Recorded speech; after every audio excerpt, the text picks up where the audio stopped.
Hello, my name is Justine and I'm one of the writing and study skills tutors with Wake Tech. In this video, we'll be looking at how to follow a process for critical reading.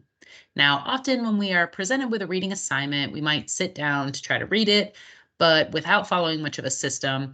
And after some time, we might realize our brain is wandering, we're thinking about other things, and we're overall not comprehending what we've been reading. So if this sounds familiar, just know you are not alone. It's just that in college, the reading material can often be very complex. So it's important to follow a critical reading process so that we can understand the material and also so we can analyze and interpret what we've read later. So let's take a look at a proven method for critical reading. And that is called the START method. So the START method is very helpful for being both effective and efficient with your reading assignments. You can see that it's an acronym and each letter refers to a different step in the process. So first, the S stands for skim. So that means before actually reading an article or chapter in your text, whatever your assignment is, you want to just quickly glance at the title, the headings, illustrations, flipping through, looking at the length, and anything else you notice just to prep your brain before you really dive into the reading. Now, the next step, the T, is to turn the subtitle into a question.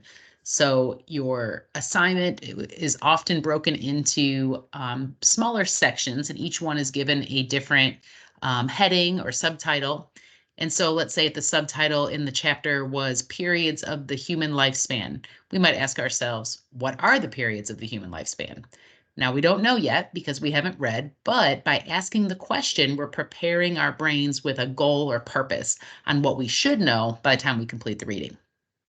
Finally, you can begin a word-for-word reading in the next step that allows you to fill in some gaps or details missing after that first quick skim.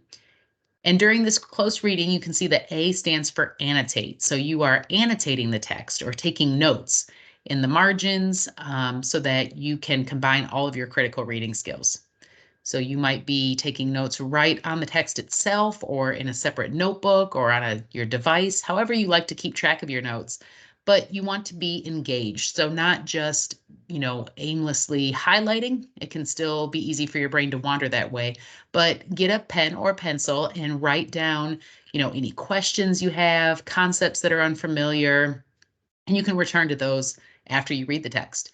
You might note any unfamiliar words, and if they aren't clearly defined for you, you can look those up later. You might make any connections or just jot down things that the text is getting you thinking about. Next, the R is recite the answer to the subtitle question. So if you, would go back and look at your question, what are the periods of the human lifespan? If I now know those, good, I can move on to my next subsection. If not, that's okay. I'm just going to go back and try to fill in the gaps by doing some rereading and making sure that I really understand that material before I move on to the next part. Finally, the T stands for test yourself. So often textbooks will have discussion questions throughout the chapter or a practice test at the end, and it can be easy to skip those if they aren't required by your instructor. But testing yourself with those resources can really help you confirm that you are comprehending the reading material. All right, so while following this process may seem like extra work, it actually does save you time in the long run by helping you better understand the reading material and also being able to apply it when required later for other assignments or tests. So overall, following this process for critical reading is going to get you to that college level reading that your instructors are expecting and that your reading material is requiring. Okay, thank you for listening to this video about the process for critical reading. Hopefully you have learned some helpful information about how to better comprehend your reading assignments. And remember that if you do need any help with that reading process or anything else with your study skills, feel free to reach out to us to schedule a one-on-one tutoring appointment.